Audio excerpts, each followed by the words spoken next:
Hello student, BCom corporate એકાઉન્ટમાં સંયોજનના હિસાબોનો એક દાખલો શીખીશું. આજે દાખલો છે ગુજરાત યુનિવર્સિટીમાં ટીવાય બીકોમ નવેમ્બર 2017 પરીક્ષામાં પૂછાયેલો છે. સૌપ્રથમ પ્રશ્ન સમજી લે ત્યારબાદ એને સોલ્વ કરીશું. જય લિમિટેડ અને વિજય લિમિટેડનું તારીખ 1/4/2026ના રોજ સંયોજન કરવામાં આવ્યું અને બંને ચાલુ કંપનીઓનો ધંધો ખરીદી લેવા અજય લિમિટેડ નામની નવી કંપની સ્થાપવામાં આવી. બંને કંપનીના તારીખ 31/3/2026ના રોજના પાકા સરવૈયા નીચે મુજબ હતા. અહીં તમે જોઈ શકો છો સ્ક્રીન ઉપર જય લિમિટેડ અને વિજય લિમિટેડ એમ બે કંપનીનું પાકા સરવૈયા આપ્યા છે. બંને કંપનીઓનું સંયોજન કરીને અજય લિમિટેડ નામની નવી કંપની સ્થાપવામાં આવેલી છે. બરાબર, નીચે થોડી વધારાની માહિતી પણ આપી છે, એ પણ આપણે જોઈ લઈશું. જય લિમિટેડ અને વિજય લિમિટેડના 15% ડિબેન્ચર્સ પેટે અજય લિમિટેડના 10% ડિબેન્ચર્સ ₹100 એટલી સંખ્યામાં આપવા કે જેથી તેમની વ્યાજની આવક જળવાઈ રહે. એટલે જય લિમિટેડ અને વિજય લિમિટેડના જે ડિબેન્ચર્સ છે ₹2 લાખ અને ₹1 લાખ, એના પર હાલમાં જેટલું વ્યાજ મળે છે 12% પ્રમાણે એટલું જ વ્યાજ એમને ભવિષ્યમાં પણ મળવું જોઈએ. એ રીતે નવા ડિબેન્ચર આપવાના છે. તો એની આપણે ગણતરી કરીશું પછી. જય લિમિટેડ અને વિજય લિમિટેડના દરેક ઇક્વિટી શેર દીઠ અજય લિમિટેડ પોતાના 4 ઇક્વિટી શેર દરેક ₹30ના ભાવે આપશે. દરેક ઇક્વિટી શેરની દાર્શનિક કિંમત ₹10 છે. એટલે જય લિમિટેડ અને વિજય લિમિટેડના જે ઇક્વિટી શેર છે એ ઇક્વિટી શેરના બદલામાં નવી કંપની અજય લિમિટેડ 4 શેર આપશે. એક શેરના બદલામાં 4 શેર આપશે અને દરેક શેર ₹30ના ભાવે આપશે. હવે તમે જોઈ શકો છો દાર્શનિક કિંમત કેટલા રૂપિયા છે શેરની? ₹10, પણ ₹30ના ભાવે આપે એનો અર્થ શું થયો? ₹20 પ્રીમિયમ હશે. રોકાણ વળતર અનામત વધુ 2 વર્ષ માટે રાખવાનું છે. આ જે રોકાણ વળતર અનામત છે આને આપણે 2 વર્ષ માટે રાખવાનું છે એમ કહ્યું છે. નીચેની બે પદ્ધતિ મુજબ સંયોજન થયું છે તેમ માનીને અજય લિમિટેડ એટલે કે નવી કંપનીનું તારીખ 1/4/26ના રોજનું પાકું સરવૈયું તૈયાર કરો. જો સંયોજન વિલીનીકરણ સ્વરૂપનું હોય અને જો સંયોજન ખરીદી સ્વરૂપનું હોય. બરાબર, આ બે પ્રકારના સંયોજન પ્રમાણે આપણે નવા પાકા સરવૈયા તૈયાર કરવાના છે. બરાબર, તો વારાફરતી એક પછી એક આપણે મુદ્દો લેતા જઈએ. સૌથી પહેલા આપણે આ પ્રશ્ન સોલ્વ કરીશું જો સંયોજન ખરીદી સ્વરૂપનું હોય. બરાબર, તો એની આપણે ગણતરી કરીએ કે ખરીદી સ્વરૂપના સંયોજનમાં શું હોય ને કઈ રીતે થશે. બરાબર, તો ખરીદી સ્વરૂપના સંયોજનમાં સૌપ્રથમ આપણે ખરીદ કિંમતની ગણતરી કરીશું. તમે સ્ક્રીન ઉપર જોઈ શકો છો આ રીતે આપણે ખરીદ કિંમતની ગણતરી કરીશું. ખરીદ કિંમતની ગણતરી કરવા માટે શું હોય છે તો જે નવી કંપની જૂની કંપનીના શેર હોલ્ડરોને કેટલા શેર કે રોકડ આપે છે એ જોવાનું હોય છે. તો બીજા મુદ્દામાં એ સૂચના આપી છે જય લિમિટેડ વિજય લિમિટેડના દરેક ઇક્વિટી શેર દીઠ અજય લિમિટેડ પોતાના 4 ઇક્વિટી શેર આપશે. એક શેરના બદલામાં 4 ઇક્વિટી શેર આપે છે. બરાબર, તો એ આપણે અહીં ગણતરી કરીશું.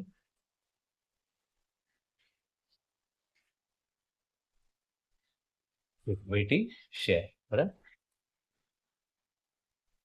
જૂના શેર એના બદલામાં નવા શેર.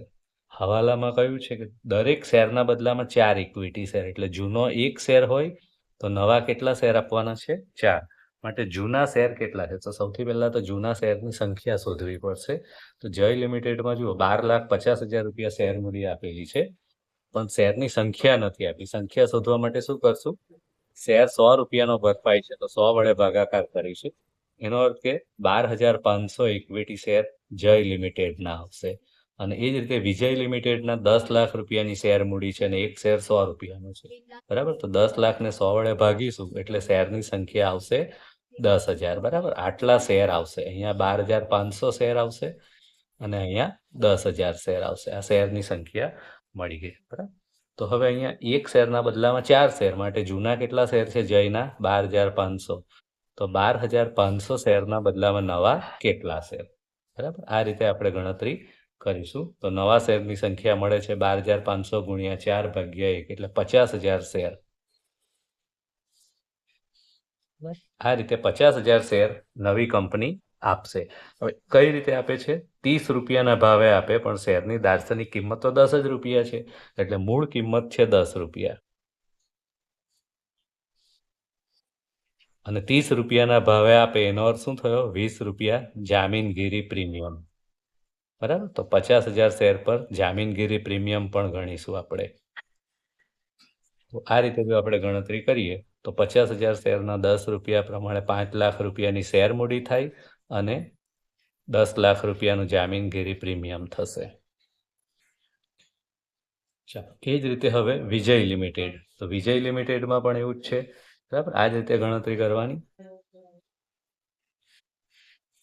જૂના શેર 1, એની સામે નવા શેર આપે છે 4, નવી કંપની, બરાબર. 1 શેરની સામે 4 શેર, માટે જૂના શેર કેટલા છે? 10,000 વિજય લિમિટેડમાં.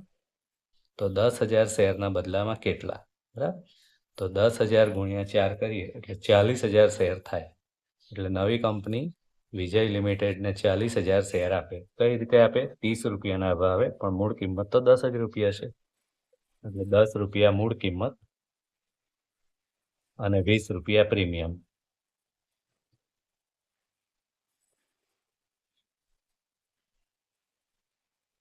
બરાબર. તો 40,000 શેર ગુણ્યા 10 રૂપિયા એટલે 4 લાખ રૂપિયા શેર મૂડીના થશે. 40,000 શેર ગુણ્યા 20 રૂપિયા એટલે 8 લાખ રૂપિયા પ્રીમિયમના થશે, બરાબર. આ સિવાય કંઈ રોકડ આપતી હોય એવું કોઈ હવાલામાં આપ્યું નથી, કે પ્રેફરન્સ શેર આપે એવું પણ આપ્યું નથી. એટલે ખરીદ કિંમતના બદલામાં ફક્ત શેર જ આપે છે. તો બંનેનો સરવાળો કરીએ તો જય લિમિટેડને કુલ 15 લાખ રૂપિયા મળે છે, એટલે એની ખરીદ કિંમત 15 લાખ થશે.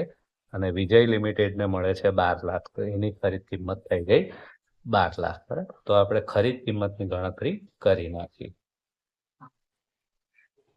હવે ડિબેન્ચર્સ, તો પહેલા મુદ્દામાં આપ્યું છે જય અને વિજય લિમિટેડના 15% ડિબેન્ચર્સ પેટે અજય લિમિટેડના 10% ડિબેન્ચર્સ 100 રૂપિયાનો એટલી સંખ્યામાં આપવા કે જેથી તેમની વ્યાજની આવક જળવાઈ રહે. એટલે એ લોકોને હાલમાં કેટલું વ્યાજ મળે છે, સૌથી પહેલા તો એ શોધવું પડશે. તો એ તમે જોઈ શકો છો સ્ક્રીન પર, ડિબેન્ચર જે છે જય લિમિટેડના 2 લાખ રૂપિયાના છે, એના પર કેટલું વ્યાજ મળશે? 12%, બરાબર. તો હાલમાં મળતું વ્યાજ શોધીએ.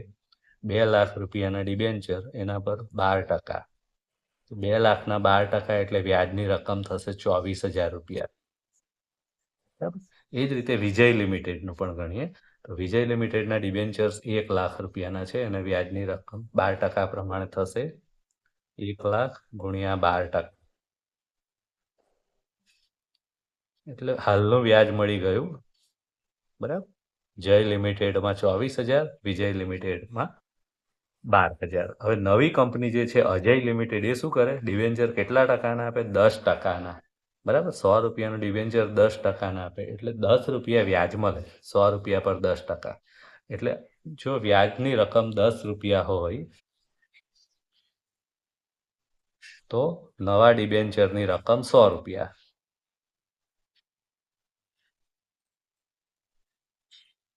બરાબર. જો વ્યાજની રકમ 10% એટલે 10 રૂપિયા હોય, નવા ડિબેન્ચરની રકમ 100 રૂપિયા, તો હાલમાં વ્યાજ મળે છે 24,000.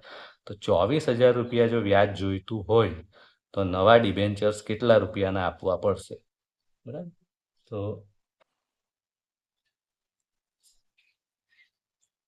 આ રીતે. તો સ્ટુડન્ટ્સ, અહીંયા થોડું પ્રિન્ટિંગ મિસ્ટેક છે. અહીંયા 12% જે છે ટાઈપિંગ એરર છે. 12%ની જગ્યાએ 15% હોવા જોઈએ, બરાબર. ખરેખર પ્રશ્નમાં 15% છે, એટલે હાલનું વ્યાજ 15%. તો 2 લાખના 15% જો પ્રમાણે આપણે ગણીએ તો 2 લાખના 15% પ્રમાણે હાલમાં 30,000 વ્યાજ મળે છે જય લિમિટેડમાં. અને વિજય લિમિટેડમાં 1 લાખના ડિબેન્ચર પર 15%, તો 1 લાખના 15% પર 15,000 રૂપિયા વ્યાજ મળે છે, બરાબર. હવે એ પ્રમાણે આપણે ગણતરી કરીએ. તો હવે અહીંયા જુઓ કે 10 રૂપિયા વ્યાજ માટે 100 રૂપિયાના ડિબેન્ચર આપવા પડે 10% પ્રમાણે. 30,000 રૂપિયા જો વ્યાજ જોઈતું હોય તો કેટલા રૂપિયાના નવા ડિબેન્ચર આપવા પડશે? તો 30,000 ગુણ્યા 100 ભાગ્યા 10, આમ કરીએ એટલે નવા ડિબેન્ચરની રકમ થશે 3 લાખ રૂપિયા.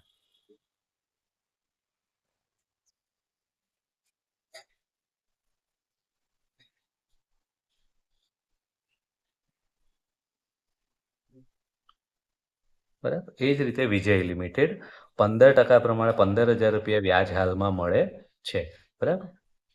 તો વ્યાજ જો આપણને 10% પ્રમાણે 10 રૂપિયા મળે નવા ડિબેન્ચરનું, તો નવા ડિબેન્ચરની રકમ 100 રૂપિયા, માટે 15,000 રૂપિયા જો વ્યાજ જોઈતું હોય તો નવા ડિબેન્ચરની રકમ કેટલી, બરાબર. આ રીતે ગણતરી કરવી પડશે. તો 15,000 ગુણ્યા 100 ભાગ્યા 10, 15,000 ગુણ્યા 100 ભાગ્યા 10 કરીએ તો નવા ડિબેન્ચરની રકમ આવે છે 1,50,000 રૂપિયા. બરાબર. આ નવી કંપની જે ડિબેન્ચર આપે છે એની રકમ આપણે શોધી નાખી. બરાબર. ચાલો હવે આપણે ચોખ્ખી મિલકતોની ગણતરી કરવાની છે. તો ચોખ્ખી મિલકતોની ગણતરી કરવા માટે શું કરીશું? જય અને વિજય બંને કંપનીની મિલકતમાંથી દેવા બાદ કરવાના હોય છે. તો સૌપ્રથમ મિલકતોનો સરવાળો કરીશું, કુલ મિલકતો. બરાબર. હવે તમે બેલેન્સ શીટમાં જોઈ શકો છો મિલકતોમાં ફક્ત બે જ મિલકતો આપી છે, કાયમી અને ચાલ. બીજી કોઈ અવાસ્તવિક મિલકત આપી નથી. અવાસ્તવિક મિલકત આપી હોય તો બાદ કરવી પડે. બરાબર. પણ અહીંયા આપી નથી એટલે 20 લાખ રૂપિયા જે છે જય લિમિટેડની કુલ મિલકતો છે. આપણું કામ સરળ થઈ ગયું છે, ફક્ત સરવાળો જ લખી દઈશું. અને વિજય લિમિટેડની કુલ મિલકતો 15 લાખ રૂપિયા છે. હવે એમાંથી દેવા બાદ કરીશું. તો બાદ દેવા. બંને કંપનીના પાકા સરવાળામાં જોઈએ કયા કયા દેવા આપ્યા છે. તો દેવામાં તમે જોઈ શકો છો દેવા બાજુ અનામતો દેવું નહીં કહેવાય. બિનચાલુ દેવામાં ડિબેન્ચર્સ. હવે 15% ડિબેન્ચર્સ એ તો જૂના ડિબેન્ચર્સ છે, એના બદલામાં કંપનીએ 10% નવા ડિબેન્ચર્સ આપ્યા. તો એ નવા ડિબેન્ચર્સની રકમ લખીશું, 10% ડિબેન્ચર્સ.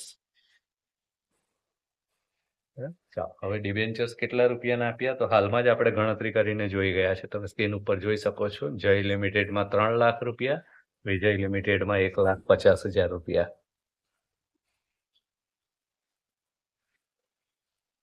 બરાબર. આ નવા ડિબેન્ચર ધ્યાનમાં લેવાના છે, જૂના ડિબેન્ચરને ઇગ્નોર કરવાના છે.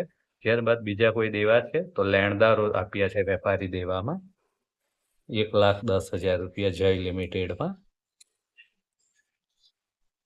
અને વિજય લિમિટેડમાં આપ્યા છે 40,000 રૂપિયા. બરાબર. આ બે દેવા આપ્યા છે, બીજા કોઈ દેવા નથી. બંને દેવાનો સરવાળો કરીએ તો જય લિમિટેડના કુલ દેવા 4,40,000 અને વિજય લિમિટેડના કુલ દેવા 1,90,000 રૂપિયા. બરાબર. મિલકતમાંથી દેવા બાદ કરીએ એટલે આપણને અહીંયા મળશે ચોખ્ખી મિલકતો. તો 20 લાખમાંથી 4,40,000 બાદ કરીએ, સોરી 4,10,000. બરાબર. તો જવાબ આવે છે 15,90,000 રૂપિયા. અને એ જ રીતે 15 લાખમાંથી 1,90,000 બાદ કરીએ તો 13,10,000 રૂપિયા. આ ચોખ્ખી મિલકતો થઈ ગઈ. બરાબર. હવે પાઘડી કે મૂડી અનામત શોધવું પડે. પાઘડી કે મૂડી અનામત શોધવા માટે શું કરવાનું? તો ખરીદ કિંમત અને ચોખ્ખી મિલકતો આ બંનેને કમ્પેર કરવાનું. બરાબર. જો ચોખ્ખી મિલકતો વધારે હોય તો મૂડી અનામત અને ખરીદ કિંમત વધારે હોય તો પાઘડી. બરાબર. તો અહીંયા ખરીદ કિંમત 15 લાખ છે, ચોખ્ખી મિલકતો 15,90,000 છે, એટલે આ પ્રશ્નમાં મૂડી અનામત છે એમ આપણે કહી શકીએ. એટલે શું કરીશું? ચોખ્ખી મિલકતોમાંથી ખરીદ કિંમત માઇનસ કરીશું. ચોખ્ખી મિલકતો જય લિમિટેડની ચોખ્ખી મિલકત 15,90,000 રૂપિયા છે. બરાબર. હવે એની ખરીદ કિંમત કેટલી છે? ફક્ત 15 લાખ રૂપિયા. તો ખરીદ કિંમત એમાંથી માઇનસ કરી નાખીશું. એટલે 90,000 રૂપિયા જે તફાવત આવે છે એ મૂડી અનામત છે એમ આપણે કહી શકીએ.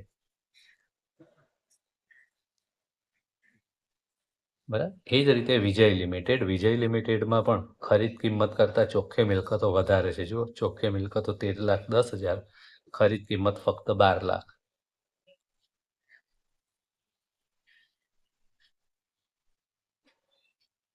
બરાબર. એટલે તફાવતની રકમ આવે છે 1,10,000. આ મૂડી અનામત થઈ ગઈ. બરાબર.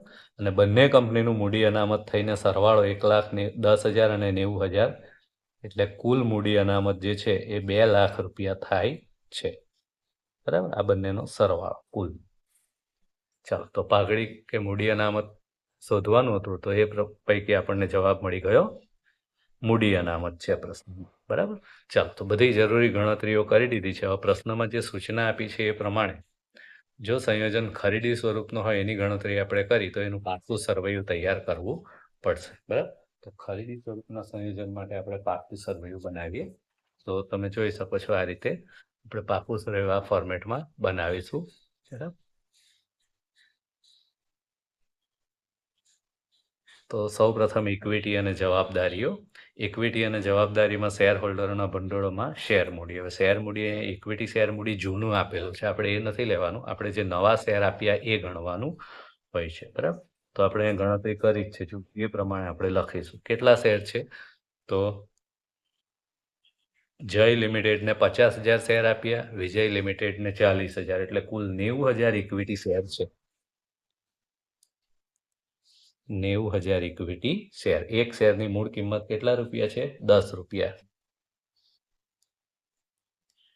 દરેક રૂપિયા 10નું, તો 90,000 ગુણ્યા 10 એટલે રકમ થશે 9 લાખ રૂપિયા. બરાબર. તો અજય લિમિટેડના ઇક્વિટી શેર મળી ગયા. પ્રેફરન્સ શેર તો પ્રશ્નમાં આપ્યા જ નથી. બરાબર. ચાલો, ત્યારબાદ અનામત અને વધારો. તો કઈ કઈ અનામતો છે? તો સૌ પ્રથમ તો આપણે હમણાં જ ગણતરી કરી ગયા મૂડી અનામત. અહીંયા તમે સ્ક્રીન ઉપર જોઈ શકો છો મૂડી અનામત. તો એ મૂડી અનામત લખી દઈએ. કેટલી છે? કુલ 2 લાખ રૂપિયા. બરાબર.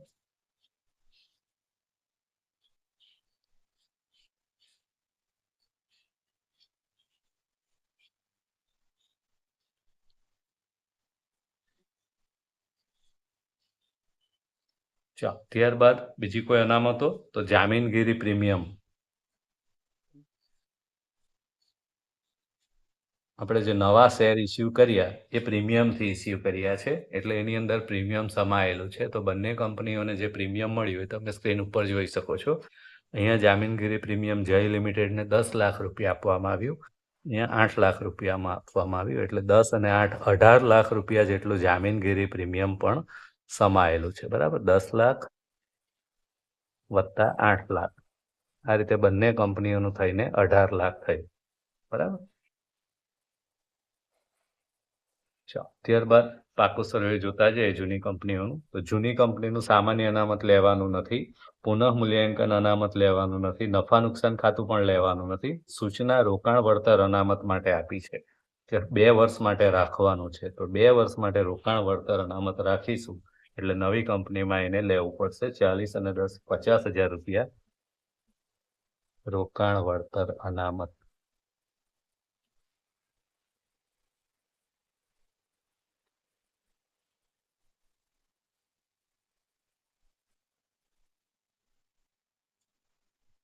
બરાબર. ચાલો, ત્યારબાદ બિન ચાલુ દેવા લાંબા ગાળાના ઉછીના નાણાં. હવે આ જૂના ડિબેન્ચર છે, એની બદલામાં કંપનીએ નવા ડિબેન્ચર્સ આપ્યા છે, 10%ના ડિબેન્ચર્સ. બરાબર. જે પહેલા હવાલામાં સૂચના આપી હતી એ, અને એની આપણે ગણતરી પણ કરી છે, તમે સ્ક્રીન ઉપર જોઈ શકો છો. કંપનીએ નવા ડિબેન્ચર 3 લાખ રૂપિયાના અને 1,50,000ના આ રીતે આપ્યા છે. બરાબર. જય લિમિટેડને 3 લાખ રૂપિયાના આપ્યા, વિજય લિમિટેડને 1,50,000 રૂપિયાના. આમ કરીને ડિબેન્ચર્સની કુલ રકમ થશે 4,50,000 રૂપિયા. બરાબર. ચાલો, બીજા કોઈ દેવા? તો લેણદારો આપ્યા છે 1,10,000 અને 40,000.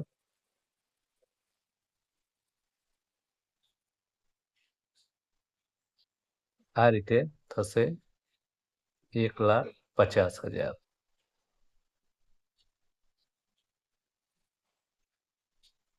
બીજી કોઈ માહિતી આપી નથી, અન્ય ચાલુ દેવા કે એવું કંઈ છે નહીં. સરવાળો કરીશું તો 35,50,000 રૂપિયા થાય છે.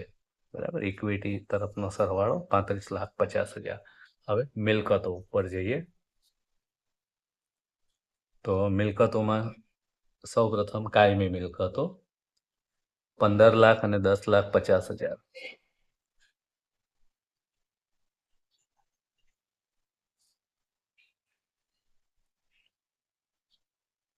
એટલે 25,50,000. બરાબર. બીજી કોઈ અદ્રશ્ય મિલકતો, રોકાણો, અન્ય બિનચાલુ મિલકતો બીજી કોઈ આપી નથી. ચાલુ મિલકતો આપી છે 5 લાખ અને 4,50,000.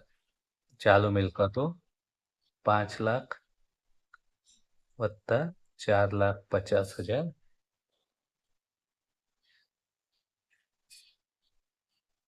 5 અને 4 એટલે 9,50,000 થશે.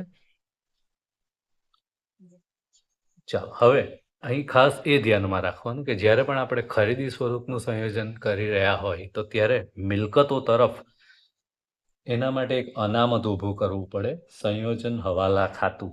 બરાબર. જે અન્ય બિનચાલુ મિલકતોમાં બતાવવું પડશે.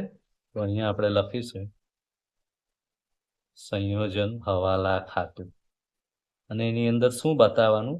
તો જે અનામતને હજુ ભવિષ્યમાં લઈ જવાનું છે એ. તો અહીંયા ત્રીજા મુદ્દામાં સૂચના આપી છે રોકાણ વળતર અનામત વધુ 2 વર્ષ માટે રાખવાનું છે. તો રોકાણ વળતર અનામત જે છે એની રકમ કેટલી છે? 40,000 અને 10 એટલે 50,000, જે આપણે અહીંયા બતાવ્યું પણ છે. તો એ જ રોકાણ વળતર અનામતની રકમ આપણે અહીંયા લખવી પડશે, 50,000 રૂપિયા. બરાબર. હવે બીજી કોઈ માહિતી નથી, અન્ય કોઈ મિલકતો બચી નથી. છેલ્લે આપણે સરવાળો કરી દઈશું. તો મિલકત તરફનો સરવાળો પણ 35,50,000 રૂપિયા થાય છે, જે આપણો ઇક્વિટી અને દેવા તરફનો સરવાળો હતો એટલો જ સરવાળો અહીંયા પણ થઈ રહે છે. બરાબર. તો આ રીતે આપણું સંયોજન સ્વરૂપનું પાકું સરવૈયું પૂર્ણ થયું. હવે બીજો મુદ્દો બાકી છે આપણું, જો સંયોજન વિલીનીકરણ સ્વરૂપનું હોય. બરાબર. તો હવે આપણે આ મુદ્દા ઉપર જઈએ કે વિલીનીકરણ સ્વરૂપનું સંયોજન હોય તો શું કરવાનું. તો વિદ્યાર્થી મિત્રો, જ્યારે પણ વિલીનીકરણ સ્વરૂપનું સંયોજન હોય તો આપણે ગણતરી કરવી પડશે કુલ ખરીદ કિંમત માઇનસ લઈ લીધેલી શેર મૂડી, એટલે તમને તફાવતની રકમ મળશે. તો સૌપ્રથમ કુલ ખરીદ કિંમત કેટલી? તો જે ખરીદ કિંમત આપણે ગણતરી કરી છે એને ધ્યાનમાં લેવાની છે. જય લિમિટેડની ખરીદ કિંમત 15 લાખ, વિજય લિમિટેડની 12 લાખ.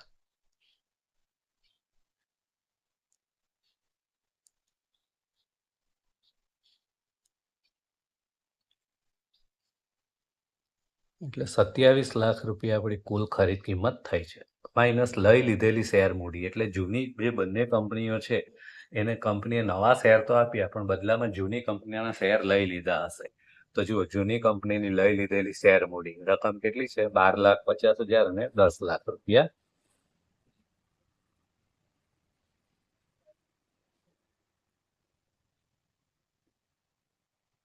બરાબર. એટલે થશે 22,50,000 રૂપિયા. બરાબર. અને આ બંનેનો જે તફાવત છે એ તફાવતની રકમ નીકળે છે 4,50,000 રૂપિયા. હવે આ તફાવતની રકમને માંડી વાળવી પડે અનામતોની સામે. બરાબર. તો બંને કંપનીઓના જે જૂના પાકા શ્રેય છે એ જોવાનું. સૌપ્રથમ સામાન્ય અનામતથી શરૂઆત કરવાની. સામાન્ય અનામત જય લિમિટેડનું 2,50,000, વિજય લિમિટેડનું 2,25,000. બરાબર. એટલે બંને કંપનીનું સામાન્ય અનામત કેટલું થાય છે? 4,75,000 રૂપિયા થાય છે. બરાબર.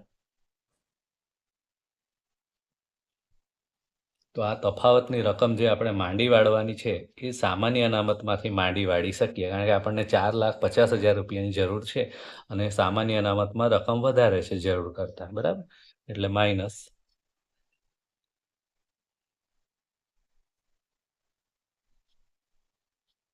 સામાન્ય અનામતમાંથી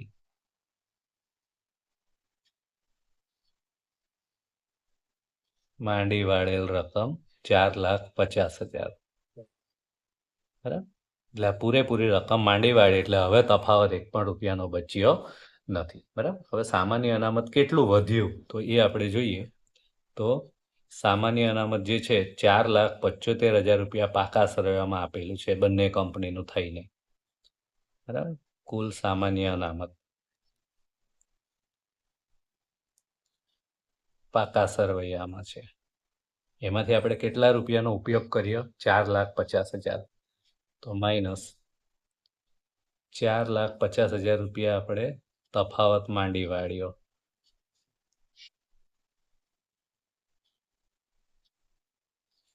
બરાબર. એટલે 25,000 રૂપિયાનું સામાન્ય અનામત હજુ વધેલું છે.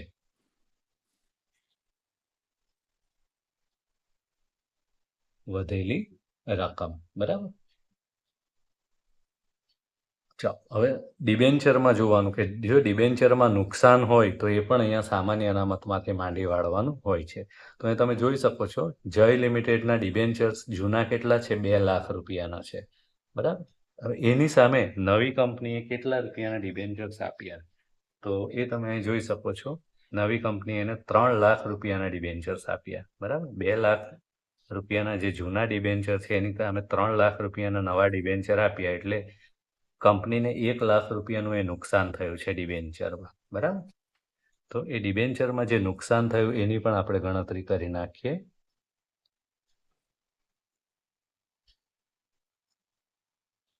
ડિબેન્ચરમાં નુકસાન જય લિમિટેડમાં 1 લાખ પ્લસ વિજય લિમિટેડ. તો વિજય લિમિટેડમાં તમે જોઈ શકો છો અહીંયા 1 લાખ રૂપિયાના ડિબેન્ચર છે જૂના, એની સામે નવા ડિબેન્ચર કેટલા આપવાના છે? 1,50,000. એટલે અહીંયા પણ 50,000 રૂપિયા નવી કંપનીને નુકસાન થયું છે. એટલે ડિબેન્ચરમાં જે નુકસાન છે એ કુલ કેટલા રૂપિયા નુકસાન થયું? 1,50,000 રૂપિયાનું નુકસાન થયું છે. બરાબર, તો એ નુકસાન પણ આપણે માંડી વાળવું પડશે.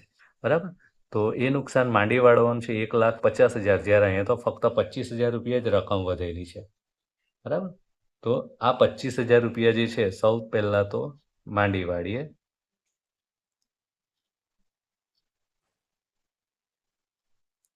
સામાન્ય અનામત ખાતે. બરાબર, એટલે સામાન્ય અનામતમાં જે 25,000 રૂપિયા હતા એ પણ આપણે પૂરેપૂરા વાપરી નાખ્યા. ડિબેન્ચરનું નુકસાન માંડી વાળ્યું.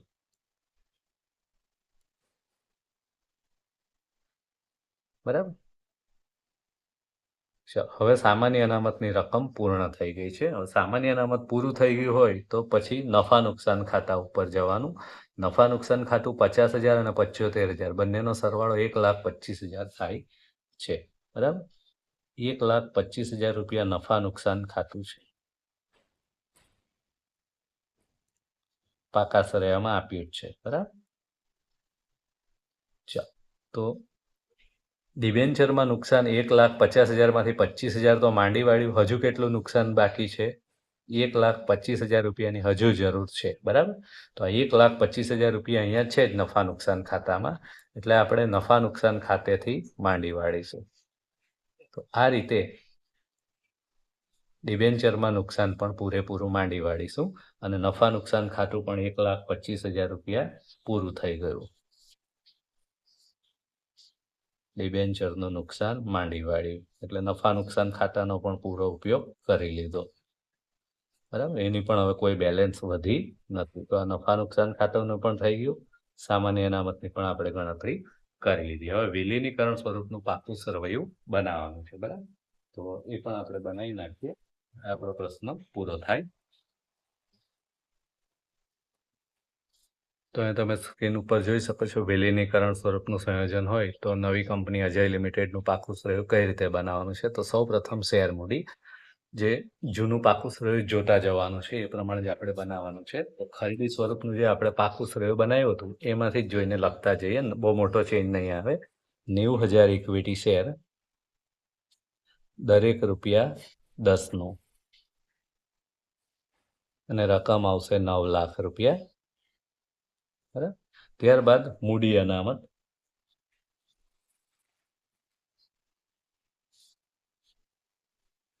તો જે મૂડી અનામત છે ખરીદી સ્વરૂપના સંયોજનમાં જ આવે, વિલીનીકરણ સ્વરૂપના સંયોજનમાં આવશે નહીં. બરાબર, જામીનગીરી પ્રીમિયમ, પ્રેફરન્સ શેર તો નથી. જામીનગીરી પ્રીમિયમ, નવી કંપનીએ જે જામીનગીરી પ્રીમિયમ આપ્યું 10 અને 8 18 લાખ, તો એ અહીંયા વિલીનીકરણ સ્વરૂપના સંયોજનમાં પણ આવશે 18 લાખ રૂપિયા. ત્યારબાદ રોકાણ વળતર અનામત 50,000 રૂપિયા.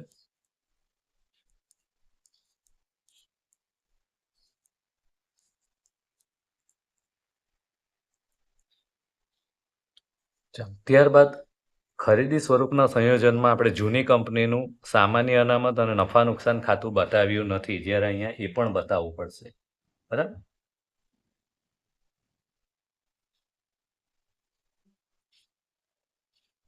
સામાન્ય અનામત અને નફા નુકસાન ખાતું. તો સામાન્ય અનામતની રકમ કેટલી છે? 2,50,000 અને 2,25,000, પણ એ રકમ આપણે માંડી વાળી છે. તમે ગણતરીમાં જોઈ શકો છો ને રકમ 0 થઈ ગઈ છે, એટલે સામાન્ય અનામત શૂન્ય છે. નફા નુકસાન ખાતાની પણ રકમ શૂન્ય થઈ ગઈ છે, તો એ પણ અહીંયા આવશે નહીં. બરાબર, ચાલો, ત્યારબાદ બિન ચાલુ દેવામાં ડિબેન્ચર્સની રકમ આપી છે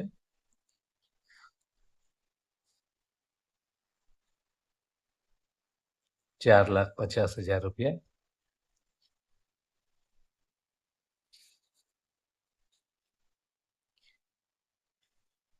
લેણદારો 1,50,000.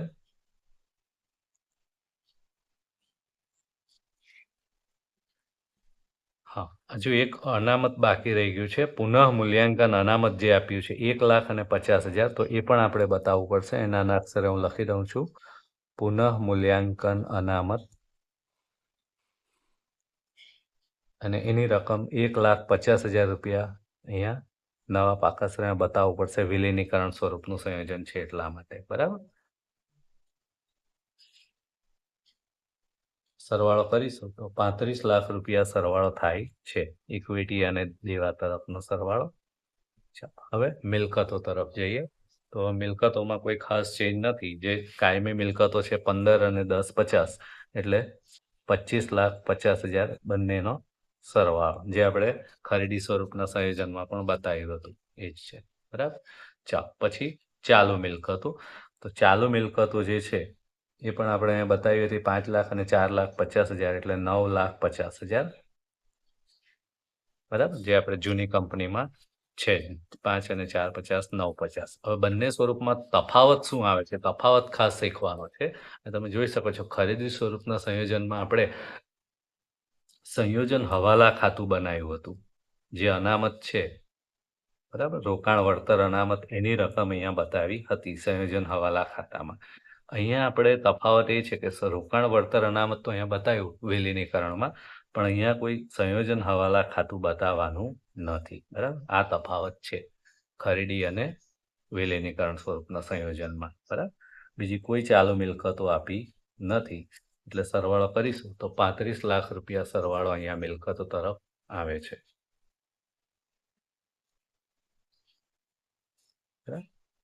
આ રીતે આપણો પ્રશ્ન અહીંયા પૂરો થાય છે.